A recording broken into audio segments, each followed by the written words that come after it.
soy el head de ecosistemas de LACchain, una iniciativa de la que estaremos hablando en los próximos, espero, 25 minutos. Y no estamos hablando de todos los blockchain, ¿no?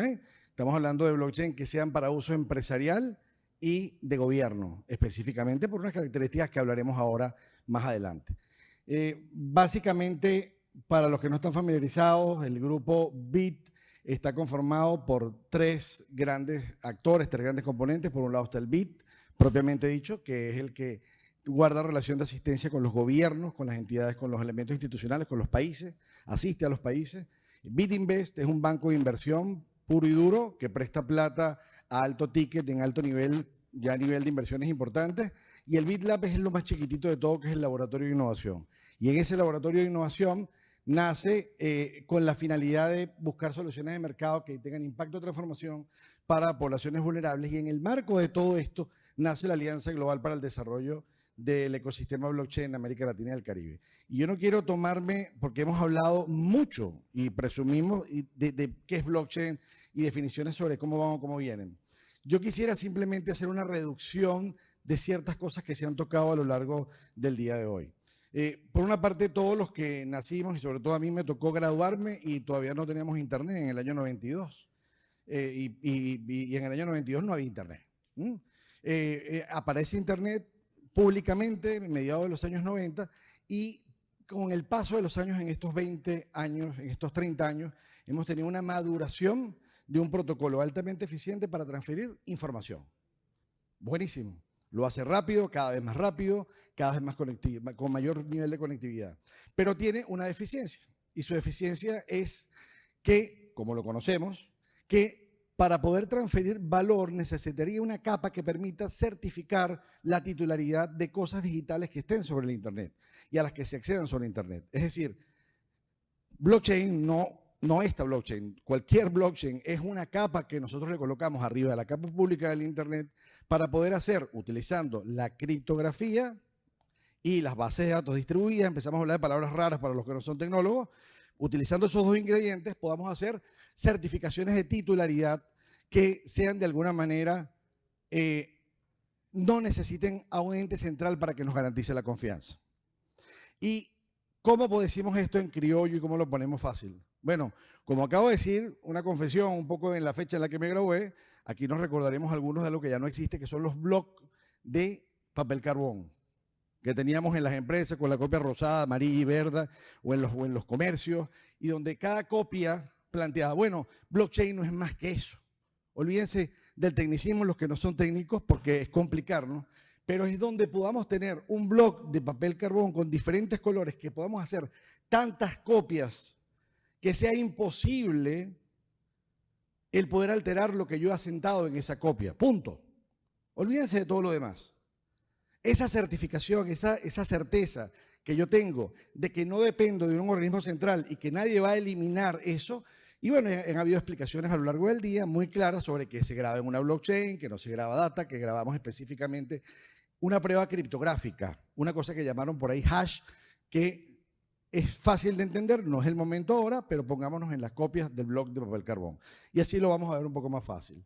En ese sentido, a lo largo de esto, el reconocimiento de valor de este desarrollo ha sido en el marco de crear una infraestructura que le permitiera a todos los entes en los países de la región poder desarrollar y desplegar casos de uso que tengan cumplimiento legal. Y el cumplimiento legal no estamos hablando de criptoactivos, un poco de lo que Juan Manuel venía comentando, que es lo que más predomina.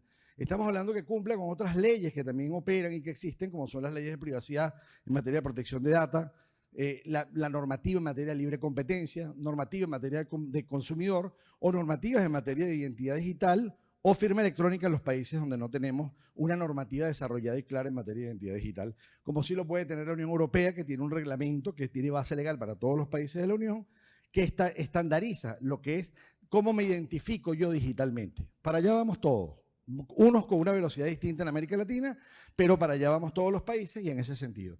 Y eso se hace a través de consorcios nacionales, este tipo de ejercicios con comunidades, para que se creen y desplieguen soluciones. Aquí se hablaron, Carmen es un ejemplo de soluciones que se despliegan y que se aplican, no Carmen, Carmen no se despliega, Carmen se desplegó aquí con ustedes en la presentación, pero Carmen nos explicaba con Check Doctor, por ejemplo, una aplicación que está evaluando el tema del ACNET para su despliegue y su desarrollo, de manera que esa red de copias venga por esa vía. Por ende, yo lo que voy a garantizar con eso es una confianza distinta a la confianza de como la conocemos.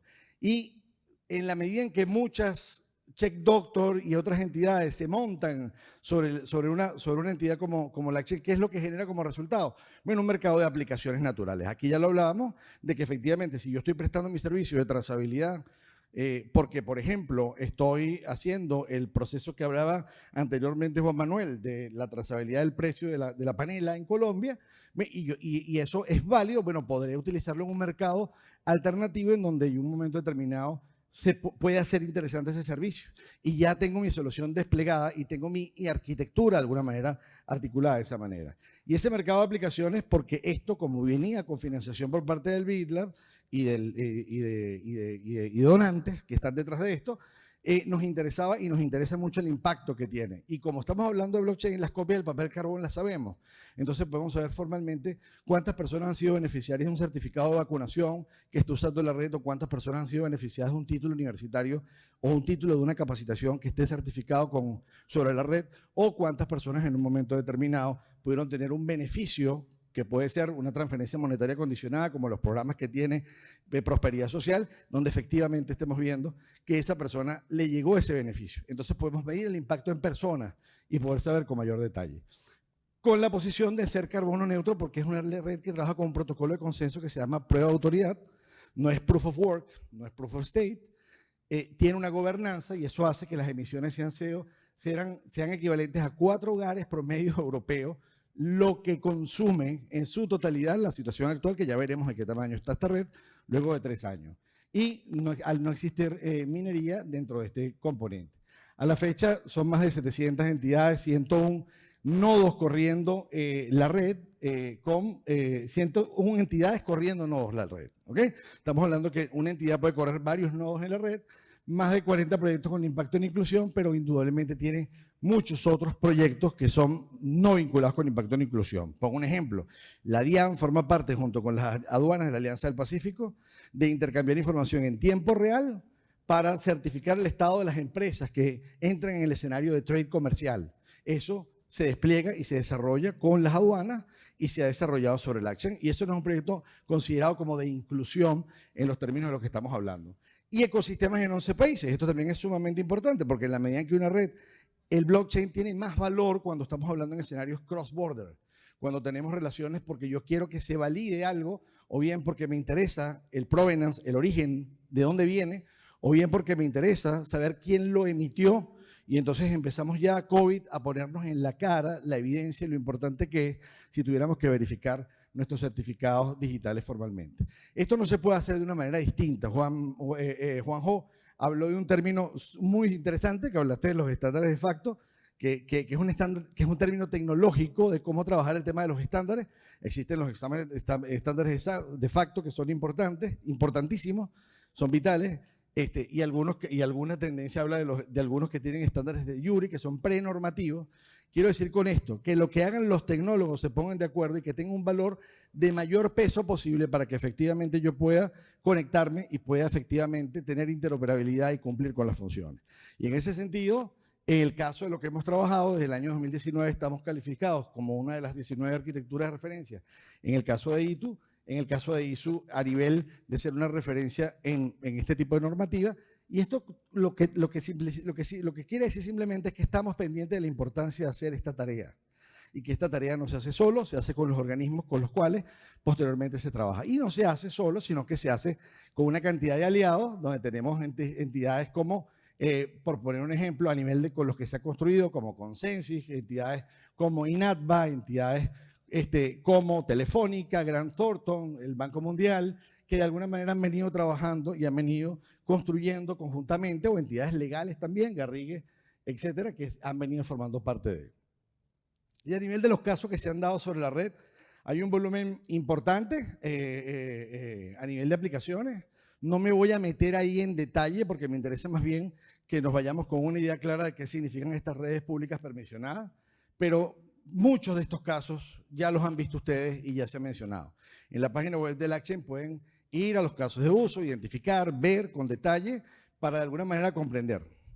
Hoy nuestra concentración es que podamos comprender qué es la red como bloque de las copias, más que el negocio que estamos asentando. Si estamos poniendo unidades, de qué mercancía estamos colocando unidades, si lo estamos haciendo a máquina, si lo estamos haciendo con impresora o sin impresora, ya eso es un nivel de aplicación.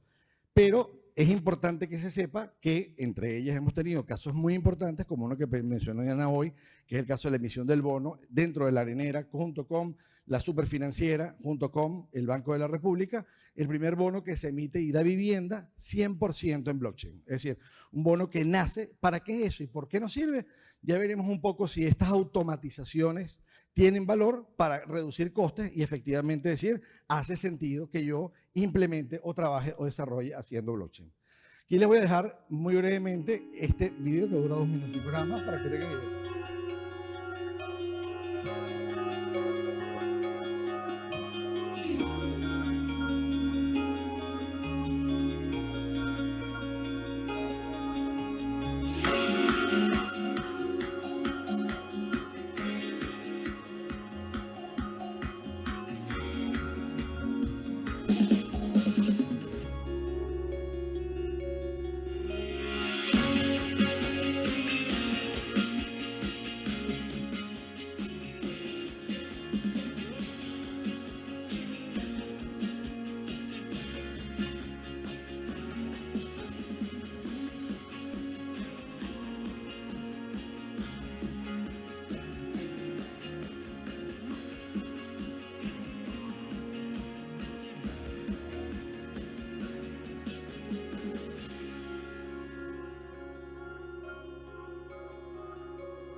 Vale.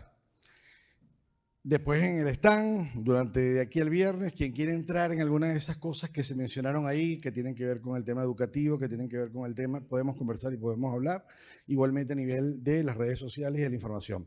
Ahora, ¿cuál es la propuesta tecnológica de esto y por qué venimos nosotros hablando del título de esta presentación que se llama Entender las redes públicas permisionadas? Porque básicamente esto no lo estamos inventando nosotros ni lo estamos definiendo nosotros. ISO, a nivel del Organismo de Estandarización Internacional, a través del Grupo de Trabajo 307, ha concebido que desde el año ya 2017, dándole y revisando la existencia de que no estamos hablando de, como nos habían dicho siempre, redes públicas y redes privadas, sino que podían haber unas redes intermedias que tenían unas características particulares.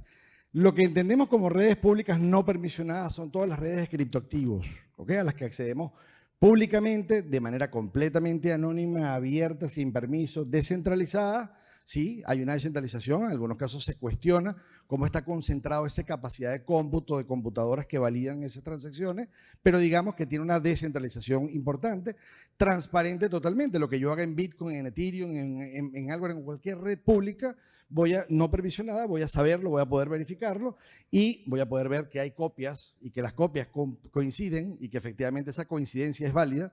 Y tarifas transaccionales no bajas porque son volátiles, hay un problema de predictibilidad. En algunas redes se trata de resolver este problema, como Algorand, otras que se han mencionado, ¿verdad? Pero al mismo tiempo la problemática viene en que el mercado de criptoactivos es un mercado altamente inmaduro, por ende es un mercado completamente volátil.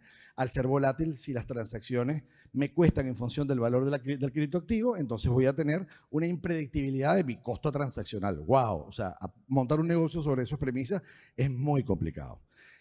Por otro lado, no está basada en criptomonedas, están basadas en criptomonedas no anónima por defecto, es decir, anónima por defecto, es decir, la mayoría de estas redes públicas de criptoactivos nacieron en réplica de Bitcoin, que como el cash es anónimo. O si yo le pago a usted con un billete de 20,000 pesos, usted no me va a pedir a mí el pasaporte para saber si efectivamente eso tiene una procedencia sana, porque lo que pretendió Satoshi Nakamoto cuando crea Bitcoin es precisamente emular digitalmente una cosa que funciona muy bien en la economía, que se llama el cash y que se necesita en Internet. Entonces, ese Peer-to-Peer Electronic Cash System de Satoshi Nakamoto, lo que va es a emularlo, por ende yo no puedo dar mi identidad, tiene que ser anónimo. Cuando yo llevo eso a otro tipo de redes, como Ethereum, como redes públicas, entro con unos problemitas que tienen que ver porque nosotros en el mundo real tenemos identificación. En el mundo real importa saber quiénes somos. Y en el mundo real, lo que nos pasa a nosotros a nivel de privacidad de nuestra data, también tiene unas normativas que han surgido y han cambiado la película en los últimos 10 años, pero esencialmente en los últimos 7 años, con las normativas en materia de privacidad de datos que tenemos en todos nuestros países y que ha seguido avanzando, donde es el ciudadano. ¿Por qué? Porque han habido grandes corporaciones que han abusado de esto. En el medio tenemos a las blockchain privadas permisionadas. Estos son, para los que somos de los años 60 y 70, las intranet cuando comenzó Internet. Las compañías decían, ¿para qué yo quiero Internet público si yo me conecto con mi casa matriz y me conecto con mi red? Funciona muy bien. Estas redes tienen un carácter de que no son públicas, no son descentralizadas, pero los problemas de coste, los problemas de identidad, los problemas empresariales los pueden asumir y los resuelven fácilmente. Por ende, cuando yo monto una red regulada y hago un sandbox regulatorio, es difícil que un regulador diga yo me voy a montar en una red pública para observar lo que sucede, o es difícil de que yo te pida a ti. Entonces yo voy a pedir un entorno que tenga un cierto carácter cerrado, controlado, donde no todo el mundo puede intervenir. Pero luego existen otras que, tanto por su arquitectura, y no nos vamos a meter en eso, llévense nada más este tema, que tiene unas características que hacen que la información sea accesible, por políticas está abierta a todo el mundo, siempre y cuando haya un mínimo cumplimiento legal, y se inspiró en una experiencia que en este tipo de redes fue importantísima, que fue la red Alastria en España, que fue, digamos, el primer consorcio empresarial que nació con la pretensión de crear algo que pudiera servir para el mundo empresarial. De algún lado, habiendo nacido de nuestra hermana mayor, de alguna manera nosotros teníamos un poco más de libertad para poder hacer ciertos ajustes en materia de gobernanza que han permitido que esta red efectivamente sea una red pública permisionada. Pero ¿qué más tiene? El que yo pueda efectivamente tener descentralización. Ya veremos a qué nos estamos refiriendo, dónde están esos nodos en el mundo, que sea transparente, pero sobre todo que permita la identidad, la privacidad y que permita también que yo pueda tener transacciones a cero costo, dice el script que yo tengo que decir, pero no, todos sabemos que hay un costo siempre. Si yo acudo toda actividad humana, económica, comercial, porque tengo que tener un servidor, una máquina virtual, tengo que invertir. Entonces, eso es un costo indirecto que voy a tener, pero transaccionalmente no tengo costos directos.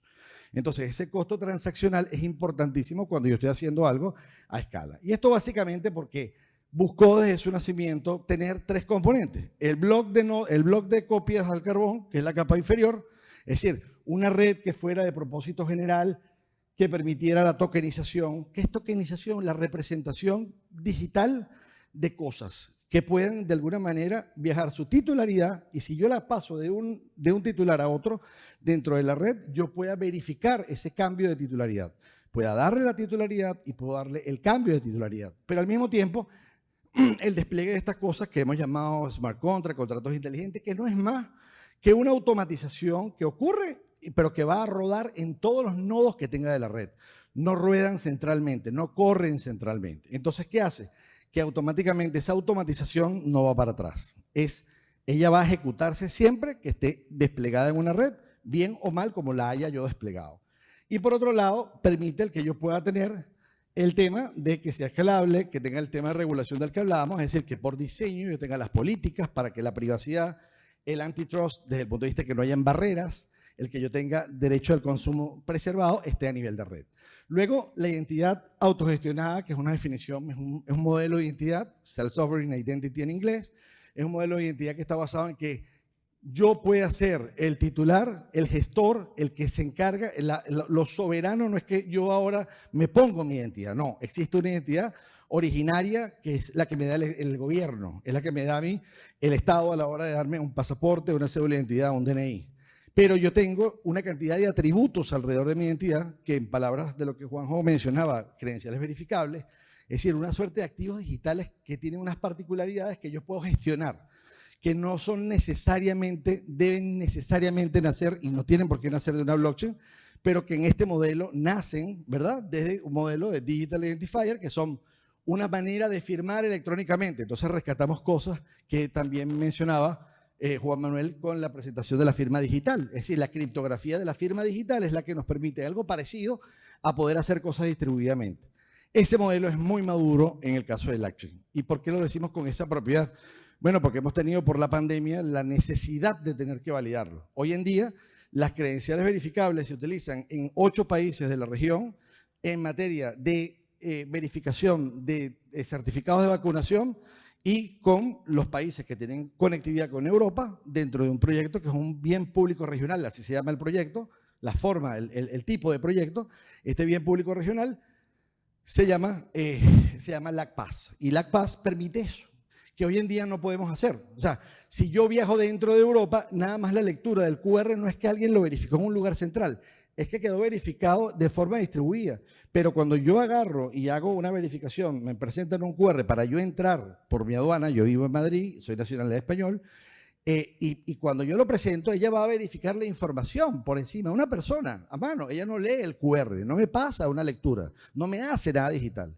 Entonces, la manera que tenemos para agilizar y generar una confianza distinta y que no haya mercados en estos temas de certificación y de titularidad es que efectivamente estas redes puedan cumplir con términos que escucharon como interoperabilidad, estandarización, que son los grandes retos que tenemos por delante. Y una última, que es el dinero fiat tokenizado. Es decir, no estamos hablando ni de CBDC todavía, ni de stablecoin, estamos hablando del habilitador, la tecnología que me habilita para yo poder hacer que el dinero, que hasta hoy es un mensaje. Usted tiene una cuenta en un banco, yo tengo una cuenta en otro banco y yo le mando a usted plata. Yo no le estoy mandando plata, yo le mandé un mensaje al banco suyo para que agarrara y le dijera al banco mío en la cuenta que él tiene en mi banco que retiraran de mi cuenta y usted cobrara por aquel lado. Es decir, si es una compensación. Esa posición, porque el dinero no viaja como en Misión Imposible, cuando va, eso no existe. ¿Okay? Entonces, la manera de que eso exista es que ese activo sea un activo digital. Y para que sea un activo digital significa que se tokenice, para que pueda formar parte de un smart contract y para que efectivamente pueda formar. Eso es la base que va a necesitar Central Bank Digital Currency, los CBDC, y que está detrás de todos esos modelos muy buenos y altamente eficientes que presentaba Diana a nivel de los stable. Ahora bien, de lo que estamos hablando es que esas capacidades las tenemos ya aprobadas. En caso específico, una prueba de concepto con el Centro de Innovación de Citibank, enviando dinero desde Washington hasta la República Dominicana. Pero al mismo tiempo, ¿para qué sirve? Bueno, porque si yo tengo procesos en donde manejar la plata es muy costoso, les voy a poner un ejemplo. Nosotros tenemos en Colombia 5 programas de transferencias monetarias condicionadas y no condicionadas en la población colombiana. Con la pandemia hubo que darle plata a la gente si cumplía una condición de adulto mayor, si era un joven que estaba emprendiendo o si era una persona que estaba en situación de extrema pobreza. Y eso le lleva a prosperidad social. Si yo, cada dólar, peso que yo me gasto, necesito un nivel de supervisión arriba de una relación que puede ser 70-30, aunque les parezca una locura. Es decir, al final del día son 30 pesitos y me gasto a lo mejor 70 o 60. Eso no tiene un estudio fidedigno.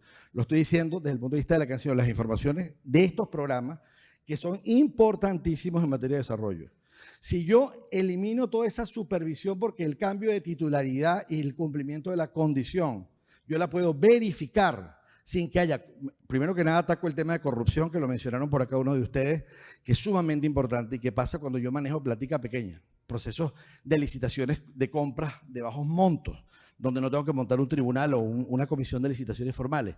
Entonces el dinero electrónico empieza a tener un sentido. Y para otro tipo de aplicaciones, como las mencionaban, como por ejemplo, que yo pueda saber que si yo compré algo por internet, no es que van a ir mensajes y me pueden cobrar 2 veces, sino que haya un delivery versus payment claro desde el punto de vista de cómo hacerlo. En ese sentido, ya esta red tiene 43 millones de bloques, 191 bloques desplegados, 111 entidades desplegando nodos, y aquí tenemos más entidades. Es decir, a nivel de quienes manejan nodos hay un montón. Esto no está actualizado a la hora del momento, en este preciso momento.